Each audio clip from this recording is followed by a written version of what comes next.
ॐ भूर्भुवः स्वः तत्सवितुर्वरेण्यं भर्गो देवस्य धीमहि धियो यो नः प्रचोदयात्।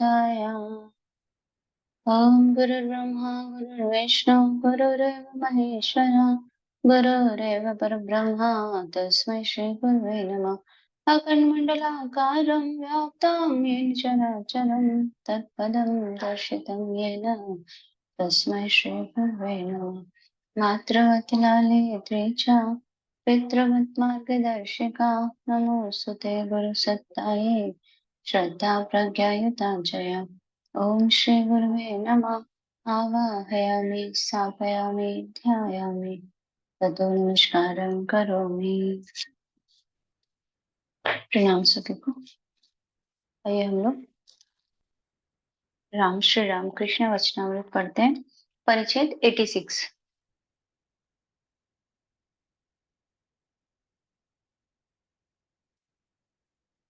साधना की आवश्यकता। पुनर्यात्रा दिन। श्री रामकृष्ण बलराम बाबू के बैठक खाने में भक्तों के साथ बैठे हुए हैं। श्रीमुख पर प्रसन्नता झलक रही है, भक्तों से बातचीत कर रहे हैं। आज रथ की पुनर्यात्रा है। दिन बृहस्पति है। 3 जुलाई 1884 आषाढ़ की शुक्ला दशमी। श्रीयुत बलराम के यहाँ जगन्नाथ जी की सेवा होती है। एक छोटा सा रथ भी है। उन्होंने पुनर्यात्रा के उपलक्ष्य में श्री रामकृष्ण को निमंत्रण भेजा था। यहाँ छोटा रथ घर के बाहर वाले 2 मंजिले बरामदे में चला जाता है। गत 25 जून बुधवार को रथ यात्रा का प्रथम दिन था। श्री रामकृष्ण ने श्रीयुत ईशान मुखोपाध्याय के यहाँ आकर निमंत्रण स्वीकार किया था। उसी दिन पिछले पहर कॉलेज स्ट्रीट में भूधर के यहाँ पंडित शशधर के साथ उनकी पहली मुलाकात हुई थी। 3 दिन की बात है। दक्षिणेश्वर में शशधर श्री राम कृष्ण से मिले थे। श्री रामकृष्ण की आज्ञा पाकर बलराम ने आज शशधर को न्योता भेजा है। पंडित जी हिंदू धर्म की व्याख्या करके लोगों को शिक्षा देते हैं। श्री रामकृष्ण भक्तों के साथ बातचीत कर रहे हैं। पास ही राम, मास्टर बलराम, मनोमोहन, कई बालक भक्त, बलराम के पिता आदि बैठे हैं। बलराम के पिता वैष्णव हैं, बड़े निष्ठावान हैं। वे प्रायः वृंदावन में अपने ही प्रतिष्ठित कुंज में अकेले रहते हैं और श्री श्याम सुंदर विग्रह की सेवा करते हैं। वृंदावन में वे अपना सारा समय देव सेवा में भी ही लगाते हैं। कभी कभी चैतन्य चरितमृत आदि भक्ति ग्रंथों का पाठ करते हैं। कभी किसी भक्ति ग्रंथ की दूसरी लिपि उतारते हैं। कभी बैठे हुए स्वयं ही फूलों की माला तैयार करते हैं। कभी वैष्णवों का निमंत्रण करके उनकी सेवा करते हैं। श्री रामकृष्ण के दर्शन करने के लिए बलराम ने उन्हें पत्र भेजकर कलकत्ता बुलाया है। सभी धर्मों में सांप्रदायिक भाव है, खासकर वैष्णव है। वे दूसरे मत वाले एक दूसरे से विरोध करते हैं। वे समन्वय करना नहीं जानते। यही बात श्री रामकृष्ण भक्तों से कह रहे हैं। ठाकुर कहते हैं बलराम के पिता और दूसरे भक्तों से, वैष्णवों का एक ग्रंथ है भक्तमाल, बड़ी अच्छी पुस्तक है। भक्तों की सब बातें उसमें है, परंतु एक ही ढर्रे की है। एक जगह भगवती को विष्णु मंत्र दिलाया है, तब पिंड छोड़ा है। मैंने वैष्णव चरण की बड़ी तारीफ करके सेजो बाबू के पास बुलवाया था। सेजो बाबू ने खूब खातिर की। चांदी के बर्तन निकालकर उन्हीं में उनको जलपान कराया। फिर जब बातें होने लगी तब उसने सेजो बाबू के सामने कह डाला, हमारे केशव मंत्र के बिना कुछ होने जाने का नहीं। सेजो बाबू देवी के उपासक थे। इतना सुनते ही उनका मुंह लाल हो गया। मैंने वैष्णव शरण का हाथ दबा दिया। सुना है कि श्रीमद् भागवत जैसे ग्रंथ में भी इसी तरह की बातें हैं। केशव का मंत्र बिना लिए भव सागर के पार जाना कुत्ते की पूंछ पकड़कर महासमुद्र पार करना है। भिन्न भिन्न मत वालों ने अपने ही मत को प्रधान बतलाया है। शाक्त भी वैष्णवों को छोटा सिद्ध करने की चेष्टा करते हैं। श्री कृष्ण भव नदी के नाविक हैं, पार कर देते हैं। इस पर शाक्त लोग कहते हैं, हाँ यह बिल्कुल ठीक है, क्योंकि हमारी माँ राज राजेश्वरी है। भला वे कभी खुद आकर पार कर सकती है? कृष्ण को पार करने के लिए नौकर रख लिया है। अपने मत पर लोग अहंकार भी कितना करते हैं। उस देश, श्याम बाजार आदि स्थानों में कोरी बहुत है। उनमें बहुत से वैष्णव हैं। वे बड़ी लंबी लंबी बातें करते हैं। कहते हैं, अरे ये किस विष्णु को मानते हैं? पाता, पालन करता विष्णु को, उसे तो हम लोग छुए भी नहीं। कौन? शिव। हम लोग तो आत्माराम शिव, आत्मारामेश्वर शिव को मानते हैं। कोई दूसरा बोल उठा, तुम लोग समझाओ भी तो, किस हरि को मानते हो? इधर कपड़े बुनते हैं और उधर इतनी लंबी लंबी बातें। रति की माँ रानी कात्यायनी की सहचरी है, वैष्णव चरण के दल की है, कट्टर वैष्णवी। यहाँ बहुत आया जाया करती थी, भक्ति का खूब दिखलावा था। जो ही मुझे उसने काली का प्रसाद पाते हुए देखा कि भागी। जिसने समन्वय किया है वही मनुष्य है, अधिकतर आदमी एक खास ढर्रे के होते हैं। परंतु मैं देखता हूँ सब एक है, शाक्त वैष्णव वेदांत मत, सब उसी एक को लेकर है। जो साकार है वे ही निराकार है। उन्हीं के अनेक रूप है। निर्गुण मेरे पिता हैं, सगुण मेरी माँ। मैं किसकी निंदा करूं और किसकी वंदना? दोनों ही पड़ले भारी है। वेदों में जिनकी बात है उन्हीं की बात तंत्रों में है, और पुराणों में भी उसी एक सच्चिदानंद की बातें हैं, जो नित्य है, लीला भी उन्हीं की है। वेदों में है ओम सच्चिदानंद ब्रह्म, तंत्रों में है ओम सच्चिदानंद शिव, शिव केवल, केवल शिव। पुराणों में है ओम सच्चिदानंद कृष्ण। उसी एक सच्चिदानंद की बात वेदों पुराणों और तंत्रों में है। और वैष्णव शास्त्र में भी है कि कृष्ण स्वयं काली हुए थे। कृष्ण स्वयं काली हुए थे। श्री रामकृष्ण की परमहंस अवस्था बालक व तरुण वत। श्री रामकृष्ण जरा बरामदे की ओर जाकर फिर कमरे की ओर चले आए। बाहर जाते समय विशंबर की लड़की ने उन्हें नमस्कार किया था। उसकी उम्र 6-7 साल की होगी। कमरे में उनके चले जाने पर लड़की उनसे बातचीत कर रही है।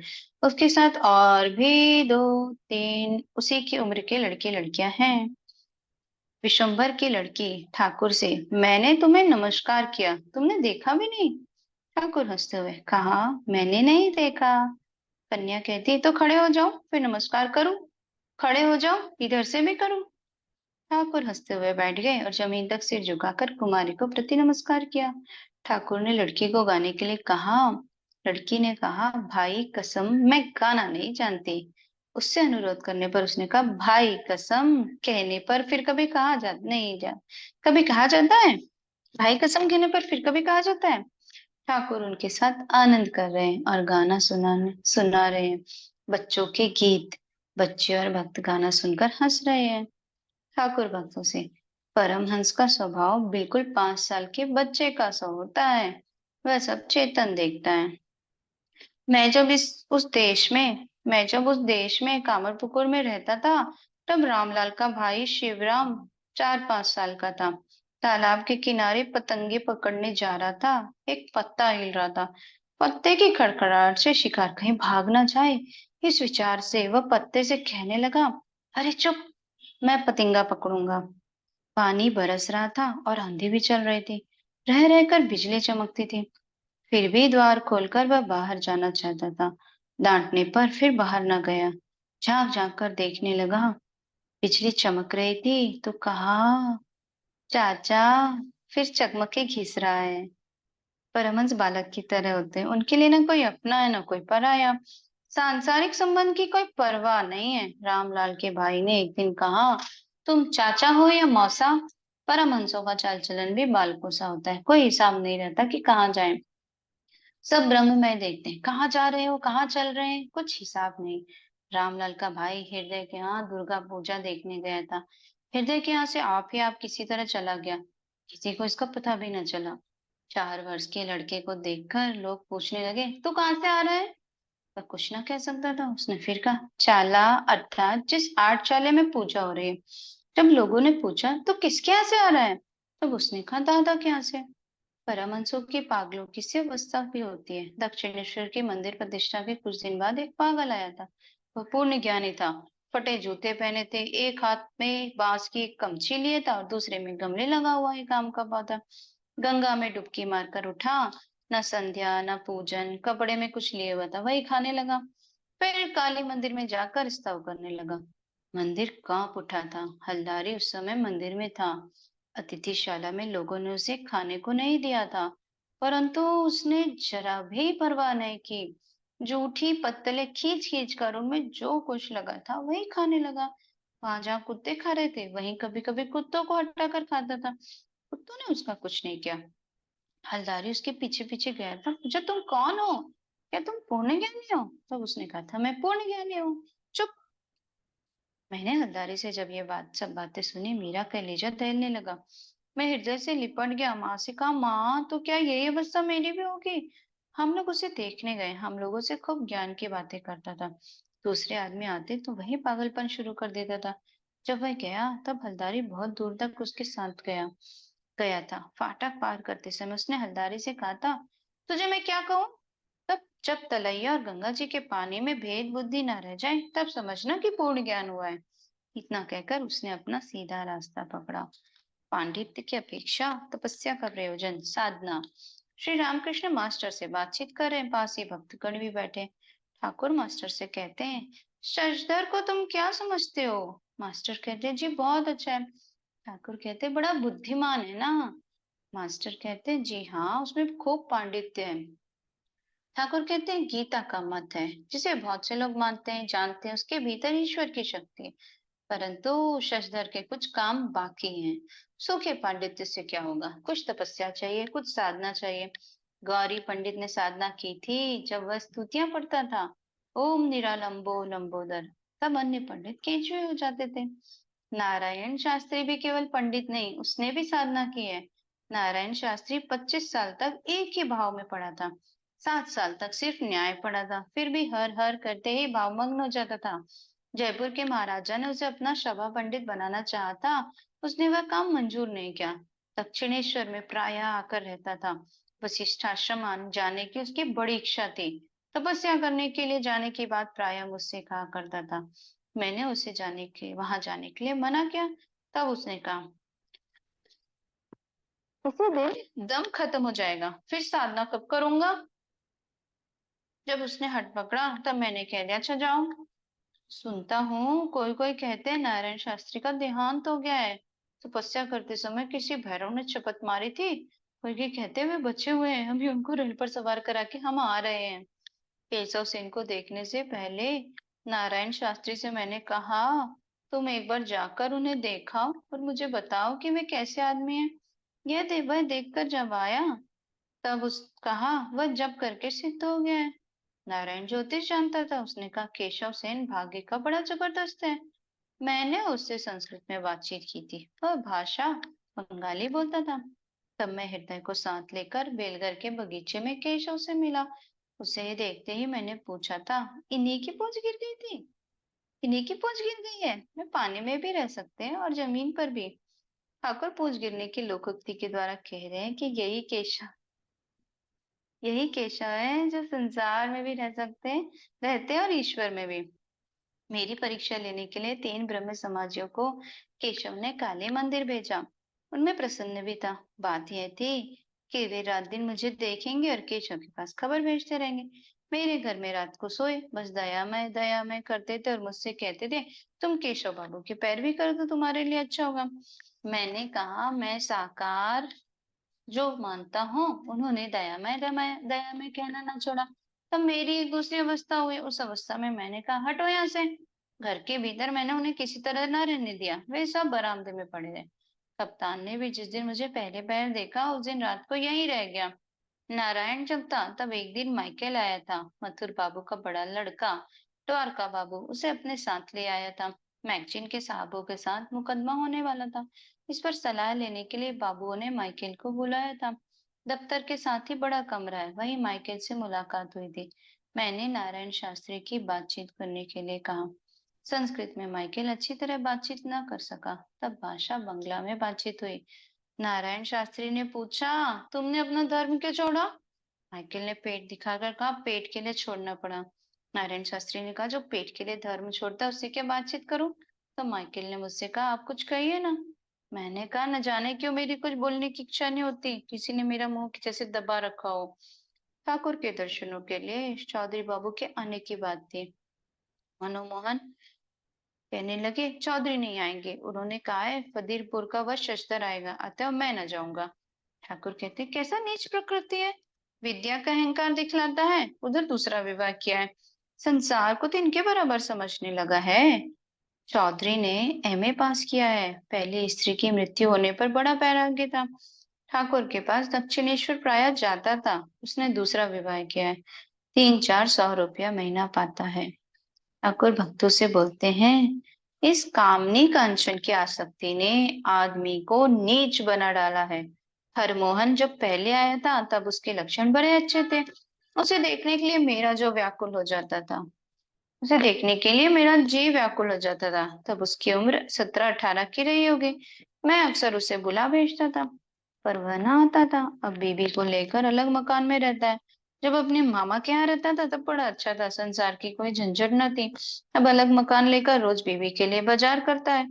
सभी हंसते। उस रोज वहां गया था। मैंने कहा, जा यहाँ से चला जा, तुझे छूते मेरी देह किस तरह की हो जाती है। करता बजा चंद्र चटर्जी आए।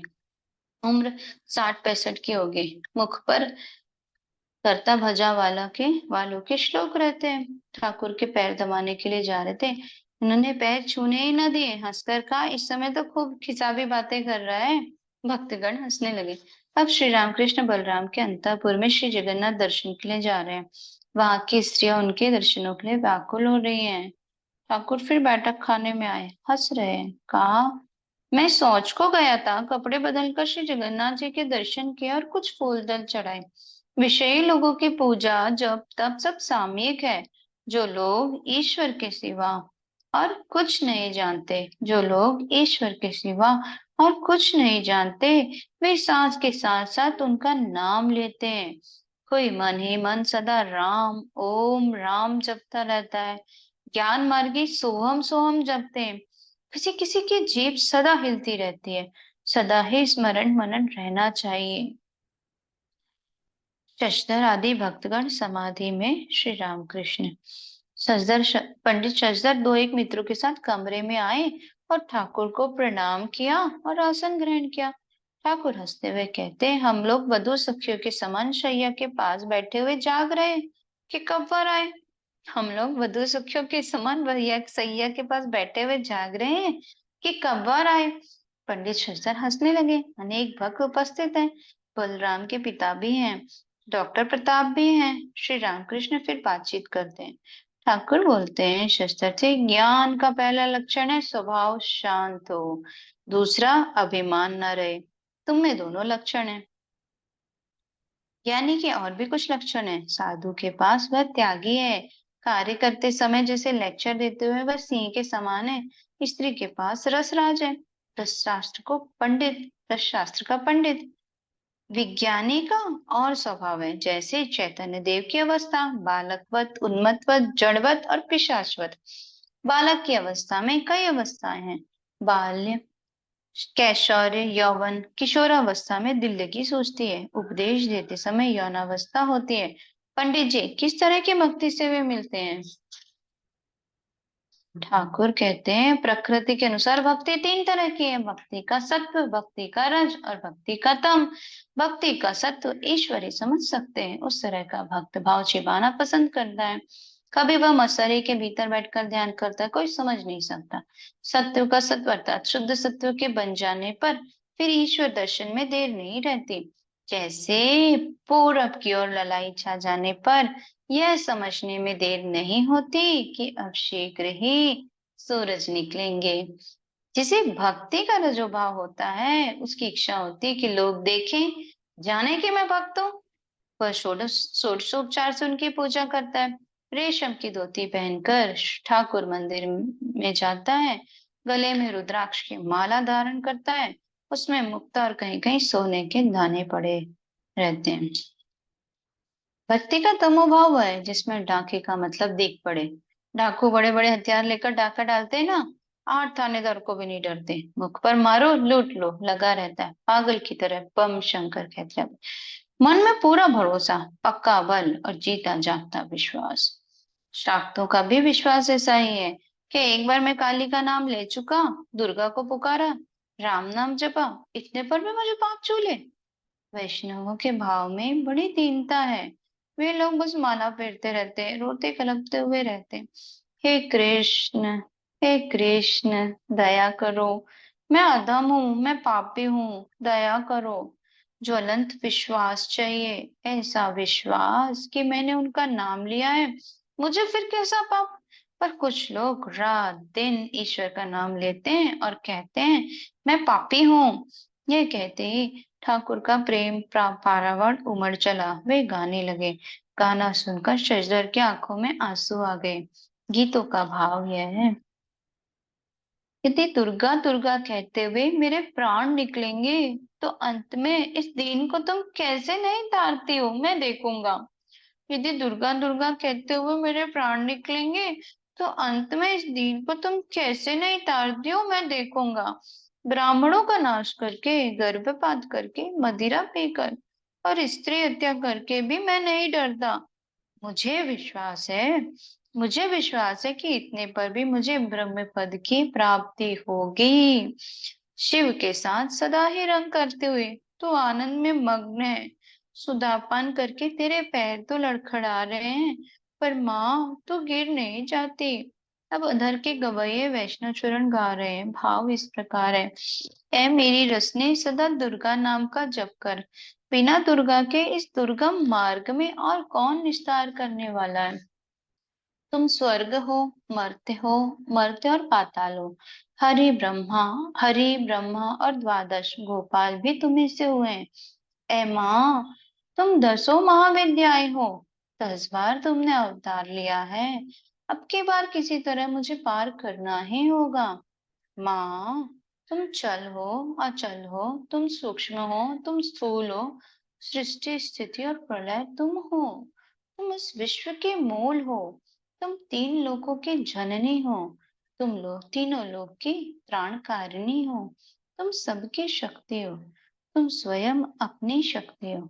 इस गाने को सुनकर ठाकुर का भावावेश हो गया। गाना समाप्त होने पर खुद गाने लगे। उनके बाद वैष्णव चरण ने फिर गाया। इस बार उन्होंने कीर्तन गाया। कीर्तन सुनते ही श्री रामकृष्ण निर्भीक समाधि में लीन हो गए। शशधर की आंखों से आंसुओं की धारा बहने लगी। ठाकुर समाधि से उतरे। गाना भी समाप्त हो गया। शशधर, प्रताप, रामदयाल, राम, मनमोहन आदि बालक भक्त तथा और भी बहुत से आदमी बैठे हैं। श्री रामकृष्ण मास्टर से कह रहे हैं, तुम लोग कुछ छेड़ते क्यों नहीं? मतलब ये है कि शस्त्र से कुछ पूछते क्यों नहीं। रामदयाल शस्त्र से बोलते हैं, ब्रह्म की रूप कल्पना शास्त्रों में है, परंतु ये कल्पना करते कौन है? ब्रह्म की रूप कल्पना शास्त्रों में है, परंतु ये कल्पना करते कौन है? शस्त्र कहते हैं, ब्रह्म स्वयं, वह मनुष्य की कल्पना नहीं। तो प्रताप कहते, क्यों? वे रूप की कल्पना क्यों करते हैं? ठाकुर कहते हैं, उनकी इच्छा, वे इच्छा में जो है, वे किसी से सलाह करके कुछ थोड़े ही करते हैं। क्यों वे करते हैं, इस बात से हमें क्या मतलब? बगीचे में आम खाने के लिए आए हो, आम खाओ। कितने पेड़ हैं, कितनी हजार डालियां हैं, कितने लाख पत्ते, इस हिसाब से क्या काम? प्रथा, तर्क और विचार करने से वास्तव लाभ नहीं होता। तो प्रताप कहते, तो विचार ना करे। और कहते हैं, व्यथा तर्क कर विचार ना करो, हाँ, सच सच का विचार करो कि क्या नित्य है और क्या अनित्य। काम, क्रोध और शोक आदि के समय में। पंडित जी कहते हैं, वह और चीज है, उसे विवेकात्मक विचार कहते हैं। ठाकुर कहते हैं, हाँ, सत सत विचार। सब चुप है। फिर ठाकुर कहते हैं, पंडित जी से पहले बड़े बड़े आदमी आते थे। पंडित जी कहते हैं, क्या धनी आदमी? ठाकुर, नहीं नहीं, बड़े पंडित। इतने में छोटा रथ बाहर के 2 मंजिले वाले बरामदे में लाया गया। श्री जगन्नाथ, बलराम और सुभद्रा देवी पर अनेक प्रकार की फूल मालाएं पड़ी हुई उनकी शोभा बढ़ा रही हैं। सब नए नए अलंकार और नए नए वस्त्र धारण किए हुए हैं। बलराम की सात्विक पूजा होती है, उसमें कोई आडंबर नहीं किया जाता। बाहर के आदमियों को जरा भी खबर नहीं कि भाई भीतर रथ चल रहा है। श्री रामकृष्ण भक्तों के साथ रथ के सामने आए। उसी बरामदे में रथ खींचा जाएगा। ठाकुर ने रथ की रस्सी पकड़ी और कुछ देर खींचा। फिर गाने लगे। श्री गौरांग के प्रेम की हिलोरों में नदियां डावाडोल हो रहा है। श्री गौरांग के प्रेम की हिलोरों में नदियां डावाडोल हो रहा है। ठाकुर नृत्य कर रहे हैं। भक्तगण भी उनके साथ नाचते हुए गा रहे हैं। कीर्तनिया, वैष्णव चरण भी सब में मिल गए। देखते ही देखते सारा बरामदा भर गया। स्त्रियां भी पास वाले कमरे से यह सब आनंद देख रहे हैं। मालूम हो रहा था कि श्रीवास के घर में भगवत प्रेम से विहल होकर श्री गौरांग भक्तों के साथ नृत्य कर रहे हैं। मित्रों के साथ पंडित जी भी रथ के सामने खड़े हुए इस नृत्य गीत का दर्शन कर रहे हैं। अभी शाम नहीं हुई है। ठाकुर बैठक खाने में चले आए, भक्तों के साथ आसन ग्रहण किया। ठाकुर पंडित जी से कहते हैं, इसे भजनानंद कहते हैं। संसारी लोग विषयानंद में मग्न रहते हैं, वह कामनी कंचन का आनंद है। भजन करते ही करते जब उनकी कृपा होती तो वे दर्शन देते, तब उसे ब्रह्मानंद कहते हैं। शशधर और भक्त मंडली चुपचाप सुन रही है। पंडित जी कहते हैं विनय पूर्वक, अच्छा जी, किस तरह व्याकुल होने पर मन की ये सरस अवस्था होती है? ठाकुर कहते हैं, ईश्वर के दर्शन के लिए जब प्राण डूबते उतरते रहते हैं, तब वह व्याकुलता होती है। गुरु ने शिष्य से कहा, आओ तुम्हें दिखा दे किस तरह व्याकुल होने पर वे मिलते हैं। इतना कहकर वे शिष्य को एक तालाब के किनारे ले गए। वहां उसे पानी में डुबा कर ऊपर से दबा रखा। थोड़ी देर बाद शिष्य को निकालकर उन्होंने पूछा, कहो तुम्हारा जी कैसा हो रहा था? उसने कहा, मुझे तो ऐसा मालूम हो रहा था कि मानो मेरे प्राण निकल रहे हो। एक बार सांस लेने के लिए मैं छटपटा रहा था। पंडित जी कहते हैं, हाँ हाँ ठीक है, अब मैं समझा। ठाकुर कहते हैं, ईश्वर को प्यार करना यही सार वस्तु है। भक्ति एकमात्र सार वस्तु है। नारद ने राम से कहा, ऐसा करो कि तुम्हारे पाद पदों में मेरी सदा शुदा भक्ति रहे। अभी के समान संसार को मुग्ध कर लेने वाली तुम्हारी माया में मैं ना पड़ूं। श्री रामचंद्र ने कहा, कोई दूसरा वर ले लो। नारद ने कहा, मुझे और कुछ नहीं चाहिए, तुम्हारे पाद पदों में भक्ति रहे, इतना ही बहुत है। पंडित जी जाने वाले हैं। ठाकुर ने कहा, इनके लिए गाड़ी मंगवा दो। पंडित जी कहते, जी नहीं, हम लोग ऐसे ही चले जाएंगे। ठाकुर हंसते हुए कहते, कभी ऐसा भी हो सकता है, ब्रह्मा भी तुम्हें ध्यान में नहीं पाते। पंडित जी कहते, अभी जाने की कोई जरूरत न थी, परंतु संध्या भी करनी है। ठाकुर कहते, माँ की इच्छा से मेरे संध्यादि कर्म छूट गए हैं। संध्यादि के द्वारा देह और मन की शुद्धि की जाती है, वह अवस्था अब नहीं। यह कहकर श्री रामकृष्ण ने गाने के एक चरण की आवृत्ति की। भावार्थ है, सुचिता और असुचिता के साथ दिव्य भवन में तो कब सोएगा? उन दोनों सौतों में जब प्रीति होगी, तभी तुझ तू श्यामा माँ को पा सकेगा। सुचिता और असुचिता के साथ दिव्य भवन में तू कब सोएगा? उन दोनों सौतों में जब प्रीति होगी, तभी तू श्यामा माँ को पा सकेगा। पंडित शस्त्र प्रणाम करके विदा हुए। राम कहते, कल मैं शस्त्र के पास गया था, आपने कहा था। ठाकुर कहते, कहा मैंने तो नहीं कहा। कहा मैंने तो नहीं कहा, परंतु तुम गए तो अच्छा क्या? राम कहते, एक संवाद पत्र का संपादक आपकी निंदा कर रहा था। ठाकुर ने कहा, तो इससे क्या हुआ, की होगी? राम, और भी तो सुनिए, मुझसे आपकी बात सुनकर मुझे छोड़ता ही न था, आपकी बात और सुनना चाहता था। प्रताप भी अब बैठे हैं। ठाकुर ने उनसे कहा, वहां एक बार जाना, भुवन ने कहा है भाड़ा दूंगा। शाम हो गई है। श्री रामकृष्ण जगन जननी का नाम ले रहे हैं। कभी राम नाम करते हैं, कभी कृष्ण नाम, कभी हरि नाम। भक्तगण चुपचाप सुन रहे हैं, इतने मधुर कंठ से नाम ले रहे हैं जैसे ही मधु की वर्षा हो रही है। आज बलराम का मकान नवदीप हो रहा है। बाहर नवदीप और भीतर वृंदावन। आज रात को ही श्री रामकृष्ण दक्षिणेश्वर जाएंगे। बलराम उन्हें अंतःपुर में लिए जा रहे हैं जलपान कराने के लिए। इस सुयोग में स्त्रियां भी उनके दर्शन कर लेंगे। इधर बाहर के बैठक खाने में भक्तगण उनकी प्रतीक्षा करते हुए एक साथ कीर्तन करने लगे। ठाकुर भी बाहर आकर उनके साथ मिल गए। खूब कीर्तन होने लगा। अगला हम लोग कल पढ़ेंगे। प्रणाम सभी को। ओम असतो मा सद्गमय तमसो मा ज्योतिर्गमय मृत्युर्मा अमृतं गमय। ओम शांति शांति शांति। सर्वारिष्ट शांति भवतु। प्रणाम सभी को।